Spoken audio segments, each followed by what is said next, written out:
प्यारे विद्यार्थियों नमस्कार, स्वागत है आप सभी का आपके अपने YouTube चैनल आरपी स्टडी में। तो जो भी विद्यार्थी सीईटी एग्जाम 2024 की तैयारी कर रहे हैं विद्यार्थियों, सीईटी एग्जाम 2024 की तैयारी करने वाले सभी साथियों के लिए ये क्लास दोस्तों बड़ी इंपॉर्टेंट है। क्लास को ध्यान से पूरा देखना है और लास्ट में कमेंट करना है कितने क्वेश्चन आपके सही होते हैं। अगर आप भी सीईटी की तैयारी कर रहे हो दोस्तों, तो मैं आपको राजस्थान जीके के टॉप 30 इंपॉर्टेंट क्वेश्चन बताने वाला हूं। इसमें से अगर आप 25 प्लस सही कर लेते हो तो आपकी तैयारी बढ़िया है, क्योंकि सारे क्वेश्चन बड़े इंपॉर्टेंट है और एग्जाम में सीधे आने वाले क्वेश्चन है। तो क्लास को मिस मत करना, क्लास को पूरा देखना दोस्तों, और बिल्कुल आपको बेसिक से पढ़ाऊंगा। तो चलिए विद्यार्थियों, क्लास का शुभारंभ करते हैं। क्लास का पहला ही क्वेश्चन आपके सामने पूछा है, राजस्थान उच्च न्यायालय की स्थापना कहाँ पर की गई। कमेंट करना है राजस्थान उच्च न्यायालय, मतलब राजस्थान का हाईकोर्ट है ना, वो हाईकोर्ट कहाँ पर है आपका, जयपुर में, जोधपुर में, झालावाड़ में या टोंक में। सभी साथी कमेंट करेंगे, क्लास को कंप्लीट ध्यान से पूरा देखेंगे। तो देखिए, राजस्थान का उच्च न्यायालय है वो आपका जोधपुर जिले में। कहाँ पर है? जोधपुर में। जो भी ऑप्शन बी कमेंट कर रहा है, बी ऑप्शन आपका सही है दोस्तों। अगला सवाल आपके सामने क्या पूछा है देखते हैं। राजस्थान के प्रथम राज्यपाल कौन थे। कमेंट करना है राजस्थान के पहले राज्यपाल कौन थे, और जो प्रथम बनते हैं उसका क्वेश्चन आता है एग्जाम में। ठीक है, बसंतराव पाटिल, डॉक्टर संपूर्णानंद, सरदार हुकुम सिंह या गुरुमुख निहाल सिंह। बहुत ही अच्छा क्वेश्चन है। तो राजस्थान के दोस्तों जो प्रथम आपके राज्यपाल थे वो थे गुरुमुख निहाल सिंह। क्या आएगा यहाँ पर? गुरुमुख निहाल सिंह। डी ऑप्शन बताने वाले सभी राइट है। एक बार सभी विद्यार्थी क्लास को लाइक और शेयर करें, ठीक है, और क्लास को ध्यान से पूरा देखना है। अगला सवाल आपके सामने पूछा है, राजस्थान की प्रथम महिला राज्यपाल कौन बनी। बताओ भाई, राजस्थान की पहली महिला राज्यपाल कौन बनी थी, वो आपको बताना है। वसुंधरा राजे, सुमित्रा सिंह, यहाँ शीला दीक्षित, यहाँ प्रतिभा पाटिल।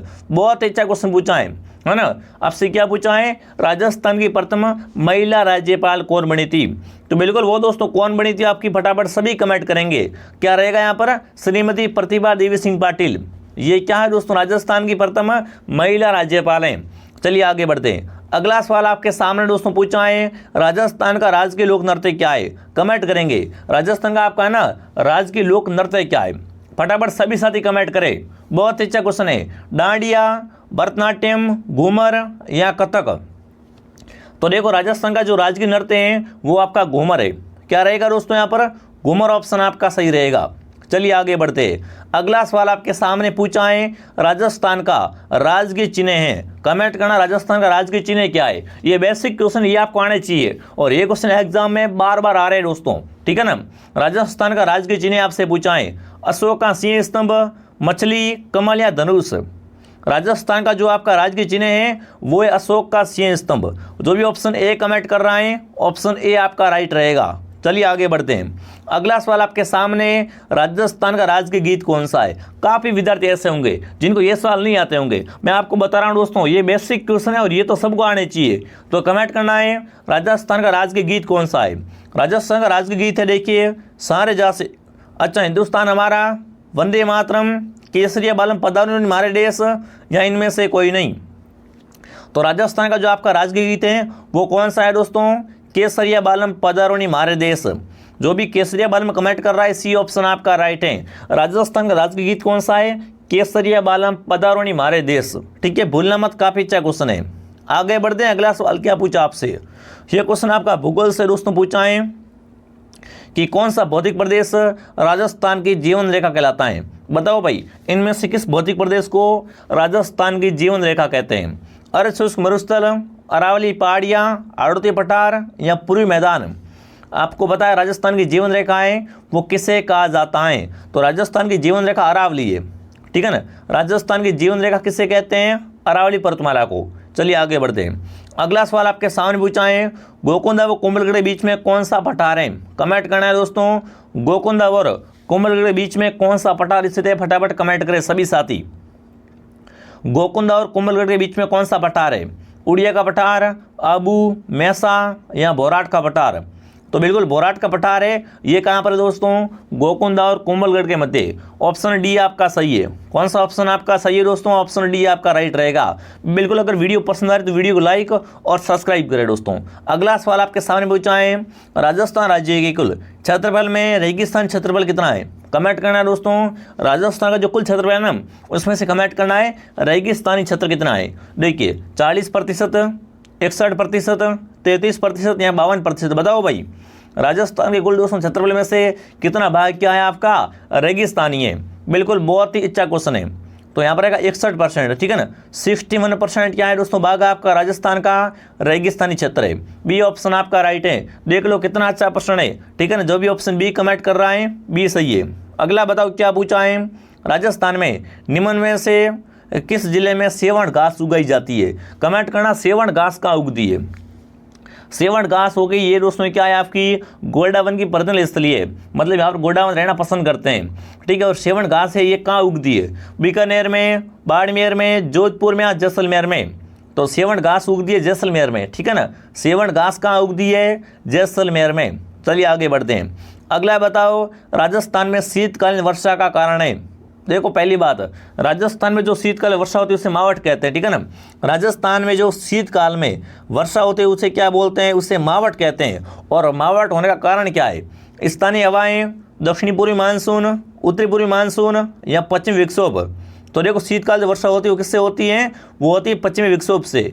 जो भी ऑप्शन डी कमेंट कर रहा है डी ऑप्शन आपका राइट है। देखो भूगोल से इस टाइप से क्वेश्चन आते हैं एग्जाम में, आपको पता है सीटी में अधिक क्वेश्चन है वो आपके राजस्थान जी के से लिए जाते हैं, ठीक है। बेफिक्र रहिए, आप जुड़े रहो मेरे साथ में। आगे बढ़ते अगला सवाल क्या पूछा आपसे दोस्तों, राजस्थान का कल्प वृक्ष बताओ भाई, इनमें से कमेंट करना है राजस्थान का कल्प वृक्ष इसे कहते हैं। डॉक्टरी को, साल्ट्री, खेजड़ी या पलास को बताओ भाई।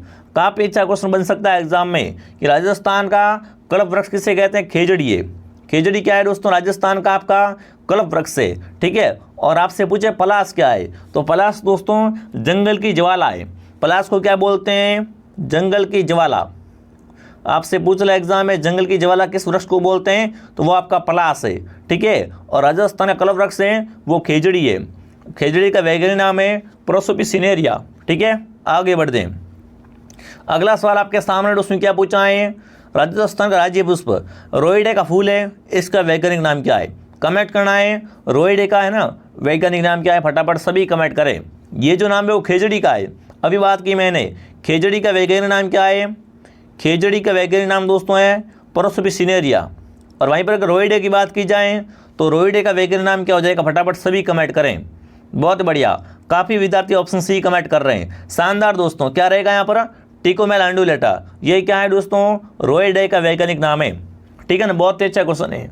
चलिए आगे बढ़ते हैं। अगला सवाल क्या पूछा दोस्तों आपसे, निम्न में से राजस्थान के कौन से जिलों का प्रतीक मोर है। इनमें से कमेंट करना है कि किस जिले का प्रतीक मोर है। आपको पता है हर जिले का क्या एक प्रतीक होता है ना। तो कमेंट करना है मोर है वो किस जिले का प्रतीक है, दौसा का, भीलवाड़ा का, अजमेर का या हनुमानगढ़ का। बताओ भाई इनमें से मोर दोस्तों है वो किस जिले का प्रतीक माना जाता है। बहुत अच्छा और बहुत इंटरेस्टिंग क्वेश्चन है, सभी साथी एक साथ में कमेंट करेंगे। वेरी गुड, शानदार दोस्तों। तो मोर है वो भीलवाड़ा जिले का प्रतीक है। मोर क्या है दोस्तों, आपके भीलवाड़ा जिले का प्रतीक माना जाता है। अगला सवाल आपके सामने पूछा है, ऊंट को राजस्थान का राज्य पशु कब घोषित किया गया। बताओ भाई। पहली बात, ऊंटों के देवता कौन कहलाते हैं, तो ऊंटों के देवता प्रभु जी है, ठीक है। ऊंटों के देवता प्रभु जी है दोस्तों। पर आपसे पूछा है राजस्थान में ना ऊंट को कब राज्य पशु घोषित किया गया, 1994 में या 1999 में, 2001 में या 2014 में। तो बिल्कुल 2014 में, ठीक है ना। ऊंट को दोस्तों राजस्थान का राज्य पशु है, ये 2014 में घोषित किया गया। जो भी ऑप्शन डी कमेंट कर रहा है डी ऑप्शन बताने वाले सभी राइट है। चलिए आगे बढ़ते हैं। अगला सवाल आपके सामने पूछा है, जैसलमेर जिले की कितनी सीमाएं वो पाकिस्तान से लगती है। बिल्कुल, जो आपकी राजस्थान की सीमा लगती है वो है टोटल कितनी है, 1017 किलोमीटर। उसमें से कमेंट करना है कि कितनी सीमाएं वो पाकिस्तान से आपकी जैसलमेर के दोनों की लगती है, ठीक है ना। फटाफट कमेंट करो। पाकिस्तान से जो आपकी सीमा लगती है जैसलमेर की, उसकी आपसे लंबाई पूछी है, फटाफट सभी कमेंट करेंगे। 168 किलोमीटर, 264, 464 या 368। तो देखो दोस्तों जैसलमेर की सीमा है वो है 464 किलोमीटर, जो क्या है पाकिस्तान के साथ में लगती है, ठीक है ना। जो भी सी कमेंट कर रहा है सी बताने वाले सभी के सभी राइट है। ये सर्वाधिक सीमा है वो आपकी जैसलमेर की पाकिस्तान से लगती है। उसकी लंबाई कितनी है, 464 किलोमीटर। चलिए आगे बढ़ते फिर। अगला बताओ क्या पूछा है दोस्तों आपसे, राजस्थान की सीमा पूर्व में किस राज्य से संयुक्त है। कमेंट करना है कि राजस्थान की सीमा है पूर्व में किस जिले के राज्य के साथ में संयुक्त है।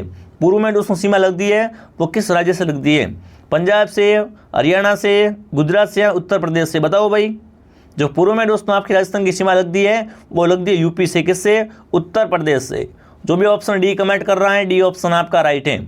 अगला सवाल आपके सामने पूछा है, निम्न में से किस जिले की सीमा किसी भी राज्य या देश के साथ नहीं लगती है? कमेंट करना इनमें से दोस्तों है ना, किस जिले की सीमा किसी भी देश और किसी भी राज्य के साथ में नहीं लगती। मतलब वो जिला कैसा है? अंतर्वर्ती है। कैसा जिला हो जाएगा? अंतर्वर्ती, जिसकी सीमा न तो किसी राज्य से लगती है और न किसी देश से। तो वो है आपका जोधपुर जिला। ठीक है ना। जो भी यहाँ पर जोधपुर कमेंट कर रहा है, बी ऑप्शन आपका राइट है। अगला बताओ क्या पूछा है दोस्तों आपसे, रेड क्लिफ रेखा राजस्थान के कितने जिलों से लगती है? कमेंट करना है। जो रेड क्लिफ रेखा है दोस्तों, रेड क्लिफ रेखा क्या है? जो राजस्थान की सीमा पाकिस्तान के साथ लगती है वही उसे क्या बोलते हैं? रेड क्लिफ रेखा बोलते हैं। और ये दोस्तों है ना, कितने जिलों से लगती है दोस्तों? तो 4 जिले ऐसे जिनकी सीमा क्या है दोस्तों आपके? पाकिस्तान से मिलती है। अगला सवाल आपके सामने पूछा है, राजस्थान के निम्न में से किस जिले की अंतर्राष्ट्रीय अंतर्राज्यीय सीमा दोनों है? बताओ भाई। इनमें से कमेंट करना, ऐसा कौन सा जिला है जिसकी सीमा क्या है? किसी देश के साथ लगती है और किसी राज्य के साथ, दोनों के साथ में लगती है। मतलब अंतर्राष्ट्रीय भी है और अंतर्राज्यीय भी सीमा भी है। जैसलमेर, बाड़मेर, बीकानेर, हनुमानगढ़?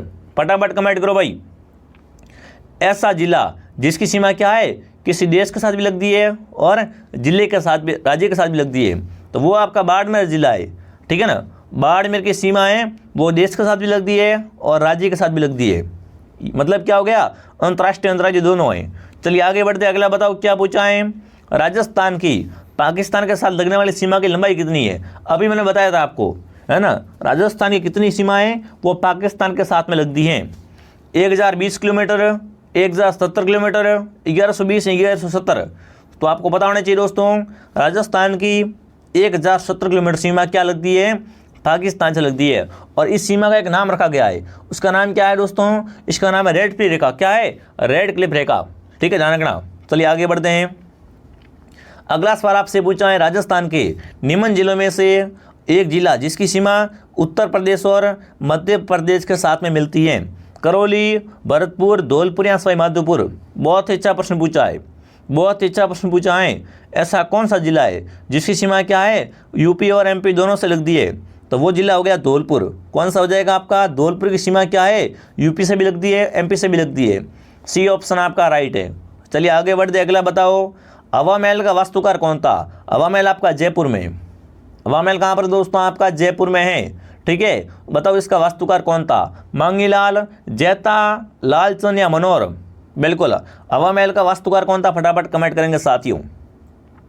तो हवा महल का वास्तुकार था लालचंद। कौन? उस्ताद लालचंद। चलिए आगे बढ़ते। अगला सवाल क्या पूछा आपसे दोस्तों, पटनों की हवेली कहाँ पर है? वेरी इंपॉर्टेंट और इजी क्वेश्चन है। पटनों की हवेली वो कहाँ पर है? उदयपुर में, जैसलमेर में, जोधपुर में या कोटा में? तो पटनों की हवेली है वो आपकी जैसलमेर जिले में है। और जैसलमेर क्या है? हवेलियों का शहर है। क्या है? हवेलियों का शहर कहलाता है जैसलमेर। यहाँ पर क्या है? पटनों की हवेली है, नथमल की हवेली है, सालिम सिंह की हवेली है। ठीक है ना। बी ऑप्शन आपका सही है। चलिए आगे बढ़ते। अगला सवाल आपके सामने पूछा है, सुनहरा कौन है ना, सुनहरा त्रिकोण है, इसका संबंध किससे है? कमेंट करेंगे भाई। सुनहरा त्रिकोण का संबंध है वो किन किन जिलों से या राज्यों से हो जाएगा? फटाफट सभी कमेंट करें दोस्तों। तो देखो सुनहरा त्रिकोण है, इसमें आपका जयपुर आता है, दिल्ली व आगरा आता है। ये क्या है आपका? सुनहरा त्रिकोण है। जो भी ऑप्शन डी कमेंट कर रहा है, डी ऑप्शन आपका सही है। चलिए आगे बढ़ते हैं। अगला बताओ क्या पूछा आपसे, त्रिपुरा सुंदरी माता का मंदिर है वो राजस्थान में कहाँ पर है? कमेंट करेंगे दोस्तों। राजस्थान में त्रिपुरा सुंदरी का मंदिर कहाँ पर है? बांसवाड़ा में, बाड़मेर में, जालोर में या जैसलमेर में? सभी साथी कमेंट करें एक साथ में। क्या पूछा आपसे? त्रिपुरा सुंदरी माता का मंदिर है ये आपके बांसवाड़ा जिले में। कहाँ पर है दोस्तों? बांसवाड़ा में। चलिए आगे बढ़ते हैं। अगला बताओ, बटनेर किला कहाँ पर है? वेरी इंपॉर्टेंट क्वेश्चन है। बटनेर का किला है वो कहाँ पर स्थित है? सभी साथी कमेंट करें। फिर आपका रिजल्ट आएगा कि आपके 30 में से 25 सही हुए नहीं हुए। ठीक है, अगर आपके 25 प्लस सही हो रहे हैं तो शानदार तैयारी है। और बटनेर किला है वो आपका हनुमानगढ़ जिले में। ठीक है ना। बटनेर किला कहाँ पर है? हनुमानगढ़ में। अगला बताओ, वो स्थान जहाँ कालीबाई शहीद हुई थी। बताओ भाई, कालीबाई शहीद कहाँ पर हुई थी? है ना। इनमें से बताना है कि कौन सा स्थान से कालीबाई भील का संबंध है? रास्तापाल से, सागवाड़ा से, खड़लाई से या खेरवाड़ा से? सभी साथी कमेंट करो। कालीबाई भील है वो शहीद कहाँ पर हुई थी दोस्तों? तो कालीबाई जो आपकी शहीद हुई थी दोस्तों, बिल्कुल कहाँ पर? रास्तापाल में। रास्तापाल से संबंध है वो किसका है? कालीबाई का है। ठीक है, आगे बढ़ते हैं। अगला बताओ, राजस्थान में 1897 का प्रथम विद्रोह कहाँ हुआ था? आपको कमेंट करना है क्रांति की शुरुआत कहाँ से हुई थी, है ना। इसका जो पहला विद्रोह है ना वो कहाँ से हुआ था? अजमेर से, नसीराबाद से, एरनपुरा से या माउंट आबू से? तो इस क्रांति की शुरुआत हुई थी नसीराबाद से। ठीक है ना, क्रांति की शुरुआत कहाँ से हुई थी? नसीराबाद से। अगला सवाल आपके सामने पूछा है, राजस्थान में अहुआ का विद्रोह है, ये किसके नेतृत्व में हुआ? हरि सिंह, तात्या तोपे, जयदयाल, ठाकुर खुशहाल सिंह। देखो, जो अहुआ का विद्रोह हुआ था दोस्तों, है ना, ये किसके नेतृत्व में हुआ था? फटाफट सभी कमेंट करें। कौन सा ऑप्शन आपका सही रहेगा? बिल्कुल क्या रहेगा? अहुआ के ठाकुर खुशहाल सिंह, मतलब ऑप्शन डी आपका राइट है। ठीक है ना, जो भी विद्यार्थी ऑप्शन डी कमेंट करे बहुत बढ़िया दोस्तों। अब तक आपने आरपी स्टडी का टेलीग्राम ज्वाइन नहीं किया है तो लिंक आपको नीचे मिल जाएगा। आरपी स्टडी का दोस्तों आपको टेलीग्राम ज्वाइन कर लेना है, वीडियो को लाइक कर देना है, शेयर कर देना, सब्सक्राइब कर देना दोस्तों। ठीक है, और कमेंट करना कितने क्वेश्चन आपके सही हुए। ठीक है दोस्तों, चलिए मैं आपको मिलता हूँ शाम को 9 बजे क्लास का टाइम आपको पता है ना, मॉर्निंग 8 बजे, दोपहर 2 बजे और शाम को 9 बजे। ठीक है, जय हिंद, जय भारत।